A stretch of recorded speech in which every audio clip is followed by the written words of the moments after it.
John from the Audiobook Trail checking in between episodes on the YouTube channel. Thanks for joining me today.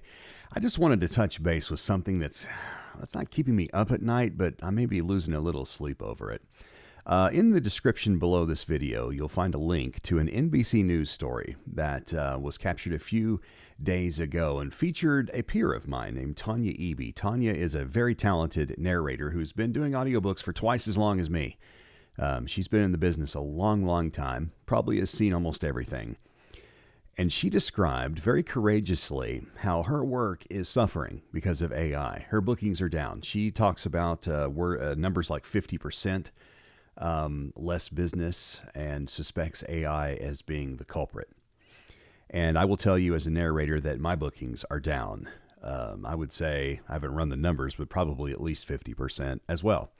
And I know that there are other narrators who are experiencing downturns as well. Look, that's economic, and that happens. And it could be a blip in the radar, too. I mean, we don't know. Things are unfolding literally daily as this generative AI technology begins to hit the market in different areas, including audiobooks. That's not what I wanted to talk about. By the way, I recommend you watch the NBC News piece. It's very good. It's not very long. It's very well done. Kudos to Stephen Romo, who did the piece and had Tonya as a guest. Another part of it, though, is what bothers me. You probably have heard of Edward Herman. Edward was a wonderful actor who is known for doing a lot of really great work, especially on television. And then later on in his career, he got involved in audiobooks, and it was really one of the best narrators, I think everyone would agree, that's ever cracked a mic. He was just fantastic. Sadly, we lost Edward in 2014. Listening to one of his audiobooks for me is a clinic on the right way to tell a story. He was just wonderful. But he's gone now. Or is he? And what you'll see in this NBC News piece describes how the people in his family and his agents, a group of people that have the legal right to make such a decision, have made a deal with a generative AI company, and they're identified in the story, to bring Edward's voice into this machine and enable the machine to read new work as Edward. I think that's wrong. I'm just going to say it. And it's not an economic thing, okay? It's just wrong. Edward's gone. Edward was human, and he's gone. We are towing a very slippery slope line here, I think, friends. I think that, what's going to be next? I mean, I caught the last 40 minutes of Uncle Buck the other day. I love John Candy. Few people could make me laugh and feel good like John Candy could. And sadly, we lost John Candy way too young. But he's gone. There's not going to be any more John Candy movies or John Candy TV appearances, and that's sad.